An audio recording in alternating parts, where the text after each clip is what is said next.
UPSC 2024 prelims का देखिए geography का एक कॉन्सेप्चुअल क्वेश्चन है, इसको सॉल्व करते हैं। आइए, स्टेटमेंट 1 कहता है the atmosphere is heated more by incoming solar radiation than by terrestrial radiation.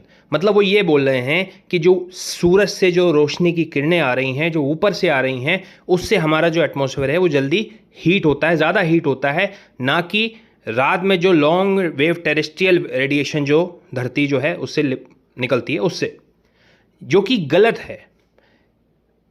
क्यों गलत है मैं आपको बताऊंगा, ठीक है।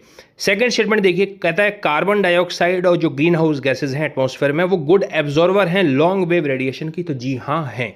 देखिए, हमारे प्लेनेट में जो हमारा टेम्परेचर है वो जीने लायक इसीलिए है क्योंकि हमारे एटमॉस्फेयर में जो कार्बन डाइऑक्साइड और वाटर वेपर है ना, वो धरती से पहले तो सूरज की किरणें गई धरती पे, उसने एब्जॉर्ब करी, और फिर रात में शाम में जब सूरज की किरणें चली गई तो जो धरती बाद में लॉन्ग वेव रेडिएशन जो छोड़ती है वो टेरेस्ट्रियल रेडिएशन, उससे और फिर वो जो कार्बन डाइऑक्साइड उसको एब्जॉर्ब करती है, उससे जो पूरा वातावरण है वो गर्म रहता है, वो जीने लायक रहता है। और ये ट्रेट बाकी प्लैनेट्स में नहीं है। आप खुद सोचिए, क्या सनरेज जुपिटर पर नहीं पड़ती होंगी?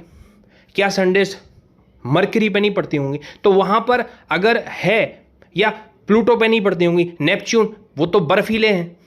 तो मेरे कहने का मतलब है कि जो वार्मथ है प्लैनेट की वो लॉन्ग वेव रेडिएशन से आता है। अगर शॉर्ट वेव, इसको शॉर्ट वेव कहते हैं जो सूरज से आती है, अगर सन की शॉर्ट वेव रेडिएशन से गर्मी होती तो आज माउंट एवरेस्ट पे बर्फ क्यों जमी होती?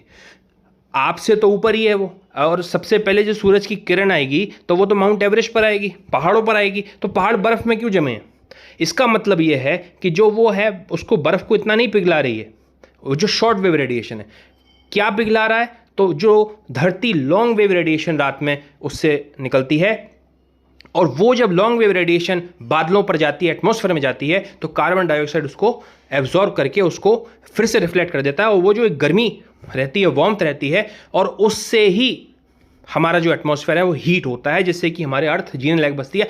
लेकिन अब वो ज़्यादा हो रहा है फॉसिल फ्यूल्स की वजह से, तो इस वजह से ग्लोबल वार्मिंग बढ़ रही है, क्लाइमेट चेंज बढ़ता है। तो इसका जो आंसर होगा वो डी होगा। ये कॉन्सेप्ट बहुत अच्छे से कर लीजिए।